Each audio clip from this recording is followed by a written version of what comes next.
ನಿಮಗೆ ಒಬ್ಬ ವ್ಯಕ್ತಿಯ ಪರಿಚಯ ಮಾಡಿಕೊಡ್ತೇನೆ. ತುಂಬ ವಿಶೇಷ ವ್ಯಕ್ತಿ ಇವನು. ನಮ್ಮ ದೋಸ್ತ ಸುನೀಲ್ ಅಂತ, ಗುಲ್ಬರ್ಗ ಅದನ್ನು. ಅಲ್ಲಿಂದ ಇಲ್ಲಿ ದುಡಿಯೋಕೆ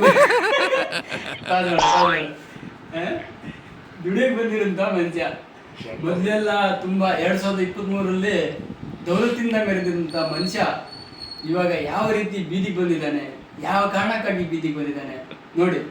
ಹಂಗೆ ಪಾಪ ನೋಡಿ, ಇದೇ ಫೇಸು, ಇದೇ ರೂಮಲ್ಲಿ, ಅದೇ ರೂಮಲ್ಲಿ ಅಲ್ಲಿ ಕಾಣ್ತಿದ್ದಿಲ್ಲ ಡೋರ್ ಕಾಣ್ತಿಲ್ಲ, ಮೇಲೆ ಮಾಡ ಆ ಡೋರ್ ಹತ್ರ ಹುಡುಗಿ ಕರ್ಕೊಂಬರೋನು ಮನುಷ್ಯ. ಇವಾಗ ಹುಡುಗಿ ಇಲ್ಲ, ಏನೂ ಇಲ್ಲ, ಹಿಡಿದಿರೋದೊಂದೇ ಒಂದು ದಾರು ಬಾಟಲ್. ಕೆಲಸ ಮಾಡ್ತಾನೆ ಕುಡಿತಾನೆ, ಕೆಲಸ ಮಾಡ್ತಾನೆ ಕುಡಿತಾನೆ, ಇವತ್ತಿಲ್ಲ ನಾಳೆ ಹೋಗ್ತಾನೆ. ಆದರೆ ಕೊನೆ ಗಳಿಗೆಯಲ್ಲಿ ಅವನ ಕಷ್ಟನ ನಾವು ನೋಡೋಕ್ಕಾಗದೆ ಇವತ್ತು ಬೆಂಗಳೂರಲ್ಲಿ ಆಟೋದಲ್ಲೇ ಮಲ್ಕೊಂಡು ಜೀವನ ಸಾಗಿಸ್ತಿದ್ದಾನೆ ಈ ಮನುಷ್ಯ.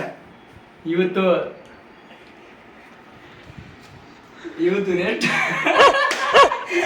ರೆಸ್ಟ್ ಮಾಡೋಕ್ಕಂತದ್ದು ಬ್ಲೂನಿಗೆ ಬಂದು ಅವಾಗಲೇ ಆ ಬಾಟಲ್ಲಿ ಎಣ್ಣೆ ಕುಡಿದು ಮಲ್ಕೊಂಡು ಇವಾಗ ತಿರ್ಗಾ ತಿಂದು ಇವಾಗಲೂ ಮಲ್ಕೊಂಡೆ ಅಂತ ಹೇಳ್ತಾನೆ.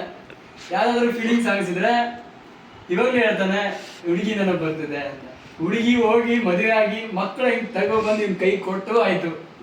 ಆದರೂ ಮನುಷ್ಯ ಆ ಹಳೆ ಇಲ್ಲವನ್ನ ಇಂದಿಗೂ ಮರ್ತಿಲ್ಲ ಅಂತ ಹೇಳ್ತೀನಿ. ಯಾರಾದರೂ ಸಹಾಯ ಇದ್ದಲ್ಲಿ, ಯಾರಾದರೂ ಇವನ ಬಗ್ಗೆ ಕರುಣೆ ಇದ್ದಲ್ಲಿ ಬಂದು ಒಂದು ಹುಡುಗಿನ ಕೊಡ್ರಿ, ಒಂದು ಬಾಳನ್ನು ಸುಧಾರಿಸಲಿ ಅಂತ ಹೇಳ್ತಾ ನನ್ನ ಮಾತನ್ನು ಮುಗಿಸುತ್ತೇನೆ.